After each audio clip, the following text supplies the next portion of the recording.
देश में महिषासुर व रावण को अपना पूर्वज मानने वालों की जमात आज बढ़ने लगी है। महिषासुर और रावण दोनों ही विजयदशमी त्योहार से जुड़े हुए हैं। विजयदशमी अर्थात जीत की दशमी। लेकिन किसकी जीत, किस पर जीत, कौन जीता, कौन हारा, किसे मारा गया, किसने मारा, क्यों मारा, किसी की मृत्यु पर उल्लास क्यों, किसे मनाना चाहिए मृत्यु पर उल्लास, मरने वाले कौन लोग थे, मरने वाले किनके पूर्वज थे, मारने वाले किनके पूर्वज थे, और मारने की याद हर साल किन्हें दिलाई जाती है और क्यों। क्या मरने वालों की संतानें जानती हैं कि मृतक या वध किया गया पात्र उनका पुरखा था या उनके पुरखों की हत्या का यह प्रतीक है। ऐसे अनगिनत सवाल खड़े करते हैं मृत्यु पर आधारित जश्न के ये त्योहार, जिन पर पहले तो नहीं पर शिक्षा मिलने के बाद तर्क शक्ति का प्रयोग करने वाली नई पीढ़ी अब सवाल जवाब करने लगी है। मनुवादियों ने कहा कि कुछ मत जानो, जो कहा सिर्फ उसे मानो, पर अब जिज्ञासु प्रवृत्ति ने ऐसा कौतूहल जन्म दिया है कि पहले जानो तब मानो, जैसा कि बुद्ध कहते हैं। पूर्व में ऐसा था जैसे कि कोई शेर का बच्चा मेमनों की भीड़ में खो गया हो, जो जवान होने के साथ मेमनों के साथ रहते रहते मेमनों जैसा बोलने का आचरण करने लगा। लेकिन कालांतर में जब कोई उसकी जमात का शेर मिला और उसे एहसास कराया कि तुम मेमना नहीं बल्कि शेर हो, तो उसके अंदर का शेर सा व्यवहार उत्पन्न हो सका। ठीक ऐसे ही हजारों वर्ष पहले हमारी बहुजन आबादी व गुलामी की जंजीरों में जकड़ी होने से उसकी बुद्धि व विवेक मनुवादियों के वहां बंधक पड़ गई थी, जो शिक्षा के साथ अपने बंधनों को तोड़ स्वतंत्र होने की तरफ अग्रसर है। तभी तो उस महिषासुर को, जिसे हम कलंकित असुर, राक्षस, बुरा चरित्र आदि का कहकर हे दृष्टि से देखते थे, आज उसकी शहादत दिवस, उसे मारने का मंचन करने वालों पर मुकदमा दर्ज करवाने की शुरुआत व देवी दुर्गा की जगह महिषासुर को पिता की दृष्टि से देखते हुए उसे सार्वजनिक तौर पर चुम्बन लेने तक की साहसिक स्थितियां पैदा होने लगी हैं।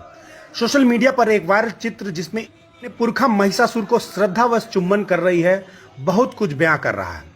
अब वह संकोच खत्म होने लगा है कि महिषासुर या रावण को अपना मानने वाले या अपने कुल परंपरा का जानने वाले लोग छुपने वाले नहीं हैं, बल्कि उन साजिशों को समझने लगे हैं जिसके तहत उनके राजाओं, नायकों को कथित असुर घोषित कर छल से मारा गया। आज आदिवासी बेटी डॉक्टर सुषमा अपने साथ असुर जोड़कर खुद को गर्व के साथ असुर पुत्र घोषित कर रही हैं। झारखंड के मुख्यमंत्री शिबू सोरेन जी रावण दहन पर रावण को जलाने का इनकार करते हुए रावण को अपना पूर्वज कह चुके हैं। तमिलनाडु के पूर्व मुख्यमंत्री करुणानिधि जी की बेटी कनिमोझी जी खुद को असुर शूद्र पुत्री संसद में कह चुकी हैं। समाजवादी पार्टी के प्रोफेसर राम गोपाल यादव जी समूची ओबीसी कम्युनिटी को राज्यसभा में शूद्र कह चुके हैं। छत्तीसगढ़ के मुख्यमंत्री भूपेश बघेल के पिता जी व छत्तीसगढ़ के पेरियार के नाम से विख्यात नंद कुमार बघेल जी रावण को बहुजनों का पूर्वज बताते हुए रावण को मत जलाओ नामक किताब लिख चुके हैं, जो वर्तमान में प्रतिबंधित है। प्रख्यात लेखक सुभाष गुप्ता जी अपना नाम मुद्रा राक्षस में लिख रहे हैं। सोचने का विषय है कि वेद पुराण या हिंदू शास्त्र, स्मृतियां, रामायण, महाभारत आदि आर्य ऋषियों या विद्वानों ने लिखे हैं, जिसमें कहीं भी किसी राक्षस को व्यभिचारी, बलात्कारी नहीं बताया गया है, जबकि उन्हीं के द्वारा ब्रह्मा, विष्णु, इंद्र आदि को क्या कुछ करते नहीं लिखा गया है। इस देश का असुर राक्षस अर्थात मूल निवासी अपने स्वाभिमान से समझौता नहीं करता रहा है। वह व्यभिचारी, अन्यायी, सुरा सेवक नहीं था, फिर वह कथित राक्षस है क्यों? कोई ज्ञानी आर्यों द्वारा लिखी किताबों से ही यह बताए रावण, महिषासुर, हिरण्यकश्यप, बलि आदि बुरे कैसे थे, उनके बुरे कर्म क्या थे, तथा कथित सुरों यानी कि देवताओं के अहिल्या, सरस्वती, वृंदा, तुलसी आदि के साथ घटित कृत्य नैतिकता की कसौटी पर खरे कैसे हैं। अर्थात रक्ष संस्कृति के लोग भयानक, कुरूप, और मेनका व उर्वशी की संस्कृति के लोग आदरणीय। गजब का कॉन्सेप्ट है, लेकिन अब पोल खुलने लगी है और इन कथित राक्षसों के खानदान के लोग रिएक्ट करने लगे हैं। यह एक बहुत बड़ा सांस्कृतिक परिवर्तन है।